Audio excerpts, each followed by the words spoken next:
How you doing, man? Hey, buddy. Trucker. Can my buddy Freddie come with us? Are you kidding me? Whoa! Better get him a chair. That's the problem. Freddie, relax. Are you okay? No, I'll get you a chair. Hang on. You got a second, right? Sure. All right. Grab him a chair. How you doing, Freddie? Finn and I we're old friends. Yes? We're very old friends. Gosh, it's good to see you. I came up from Wilmington, Delaware for Finn's. For his big show here, Big huh? show, yeah. Oh, that's awesome. Yeah, so, and I'm a photographer back home in Wilmington, besides being a barkeeper. Are you? So, How's yeah. Wilmington doing? It's all right, you know. I mean, Yeah. it's got its. It needs its growth, you know. It needs to grow. I got a buddy who lives in Southport too. Okay. Yeah, Like I said, I've known Finn close to 30 years, and we've just been fast friends our whole lives. All right, I'm gonna. Is this gonna work? Yeah. I'll hold on to the back of the seat. I got a cushion. yeah, you will need to probably, but Yeah, I can brace myself. I don't think that's really safe. Do you? As we move, you're going to be able to hold on to that? Yeah. Okay. Well, so the buddies, huh? He's come up all the way to see you. Oh, some checks. Thanks a lot. Yeah, you're welcome. Jeez. I was gonna take them. Those are mine. I got to pay some bills. Oh, look, this guy's behind me. Okay. No, now I'm going to have to. That's all right. Here, let me hold that. You know that? You smoking? Yeah.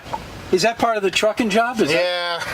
Yeah. Yeah. Are you still a trucker? Yeah. Holy gosh, Finn, you're unbelievable. How am I going to get past this woman? You're gonna back out. This guy's behind me. All right. You okay? Yeah. I got 2 chairs to hold on to. So, all right, we'll get this thing rolling in a second. Let me get out of here first. Let me start with just letting people know who you are, Finn, because you had a big history on Nantucket. You were a selectman, weren't you a chairman? I was chairman of the Board of Selectmen, chairman of the County Commissioners. I was an airport commissioner. What year was this? I was a police commissioner. I was on the board of the Chamber of Commerce. Head of the Downtown Partnership, founding member of Sustainable Nantucket. Jesus, that's a pretty good resume, huh? That's fantastic. All right, now, you're here, you're back on island. Do you come back often? No, I don't. You don't? I've been back once or twice. When did you leave? How long ago? 2008. Okay.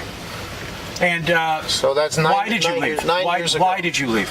Oh, are we going to get into that? Yes, we are. I left because my marriage broke up, or I broke up my marriage, and Nantucket got awfully small.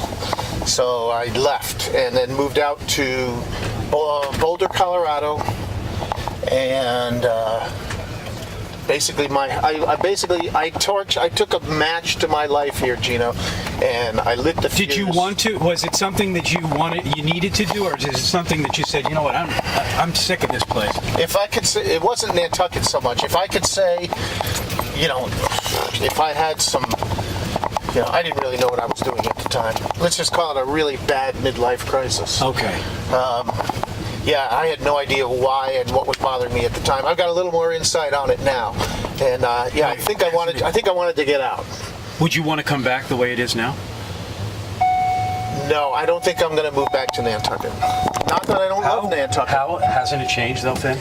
It's a lot busier. It is. So you were asking me when this was, right? Yeah. So I was a selectman. I was chairman of the Board of Selectmen in 2002. Right. And we were trying to work on affordable housing for our year-round population. Right. We were trying to work on zoning reform, to work on some of this build-out stuff. And frankly, I wasn't successful with any of that. And now coming here 15 years later, we had a window then, and we didn't do it. And now we're living with those consequences. But to say that, I'm not one of those people that left the island and says, Nantucket, they don't like it anymore. I love Nantucket. I love the people here. That's never going to change. You miss it too when you're away, because there is no other place like it. There is nothing like Nantucket, and there's nothing like having the ocean everywhere. There's nothing like all these beaches, the boats, the harbor. Right. But really, for me, it's the people. All right. So when you went out to Boulder and your marriage was over, what did you do out there? right away, what did you do? Right away? Yeah. Nothing. Okay. Nothing. Is your family out there? No, nobody. Why did you pick that place? Because this goes back to my political career on Nantucket. Whenever we were trying to do something like affordable housing, or like open space purchases, or like traffic mitigation, or like zoning reform, every study we ever ran into said, oh, well, you should see what they're doing in Boulder, Colorado. You should see what they're doing in Boulder, Colorado. So I always wanted to see what a progressive community in America would look like. And Boulder has that to a certain extent. Certainly more developed in those areas than we are here. Oh, yeah. But they're having the exact same pressures.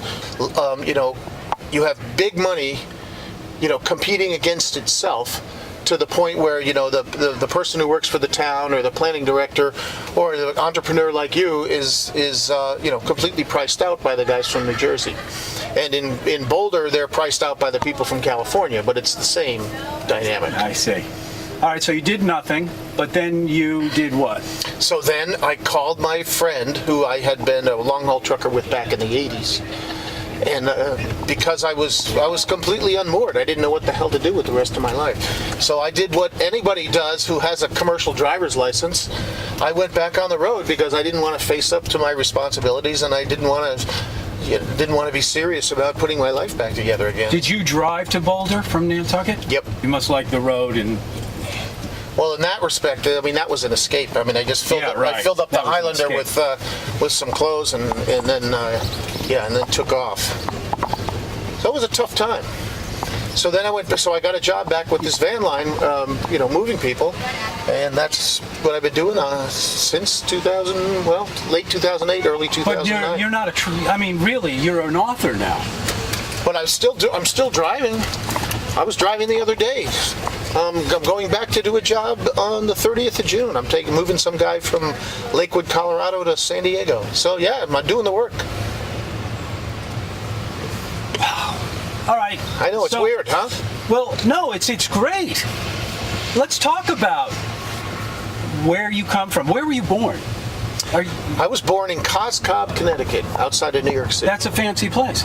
It is now. It wasn't then. So it's part of Greenwich, which is a fancy place. Cobb was sort of the working class enclave of Greenwich. I mean, I didn't grow up poor or anything. My father was a commercial illustrator. But I have 7 brothers and sisters, so we weren't part of that ilk. We weren't the type of family that would go to Nantucket for the summertime. All right. Yeah. But you own a cashmere shop. You and your wife had a cashmere shop here. Mm-hmm. That's pretty fancy. That is pretty fancy. You got into the world of retail, and it's expensive retail. Yeah, well, instead of doing that, you decided to go to a blue collar job. A blue collar job working for rich people again. I see. It's not that much different than selling cashmere sweaters, actually, because the kind of work I do. So I'm a mover. So I do high end executive relocation. Okay. So I move CEOs and movie stars and ambassadors. Oh. That kind of thing. I'm at the very top of the moving pyramid. Is that real? And who's with you when you're driving these trucks? I have crews I hire around the country. Is it your own company? No, I'm a contractor for a van line. It's a small van line. Okay. And they just do the fancy moves. I see. I lease the truck from the guy. Oh, you do? Yep. So I get paid, I get paid a percentage of the load. Well, is that a profitable business? It is. Look at the harbor. Yeah. Oh, isn't that beautiful? Yeah. Isn't that beautiful? Oh, hey, as long as we're doing the drive-by, can we go down and look at the bike path? Absolutely. So there's a new bike path, I heard? Yes. They're finishing it up. Was there a lot of controversy about going over the creeks here? Not as much as you'd think. No, bike paths here are important. Well, we need the out-of-town bike path was a long time coming. We need as many bike paths as we can get because we need people to ride bikes. Yes, we do. And we don't do it enough here. There's still not enough people using bikes. I mean, there's a lot, but we could do more. So where's the Great Harbor Yacht Club? That's it. That's it. You got it. That wasn't here when you were... No, that was one of my last political things. Remember, I wanted the town to buy the waterfront. And we went to town meeting for the $29 million to have it for the residents of Nantucket forever. And it was a special town meeting, and you needed a 2/3 majority to pass. And I got like 64%, but I didn't get 67. So now it's Great Harbor. Can you imagine? You know what? There's the bike path. There's the bike path. All right. Let's take a look at it. It's beautiful. I haven't even been down it yet, but you see? Oh, look at that. Yes. right? Yeah, very nice. Very nice. This is the old railroad grade, you know? Yeah, that's right. Yep. That's right. Were you around when the Nantucket golf course came about? I did. I was. That was the single turning point. When they put the gate up at the Nantucket Golf Club, everything on Nantucket changed. It did. It did. Because you could always drive into Sankaty and drive around the clubhouse, but now they won't let you in. And that started a whole new... It did. It changed from the millionaires to the billionaires. You got it. Exactly. Yep. And then they built the one up the Westmore Club. Yep. And remember, Tennis, they got everything now. And if you remember this, Cheeto, I did another special town meeting to buy Westmore Farm for $45 million, so that the townspeople could have that in perpetuity. And again, I needed 67%, and I got 64. So that's what when I say. I mean, I'm not saying I had all the answers, but I'm saying that was the window when the people that voted on Nantucket, the Nantucketers, could have taken their destiny in their hands. Wow, I know, man. It's okay though. It's okay. For look at that building. I know. Oh my God. Yeah. They put boats in there, or is it all like hotels? No. The boats are out there. Wow. Is Sale Seafood still there? Oh yeah. Oh, nice. Yep. I always liked this part of town. This was a little bit gritty. Creeks. It was a little bit gritty, right? Right.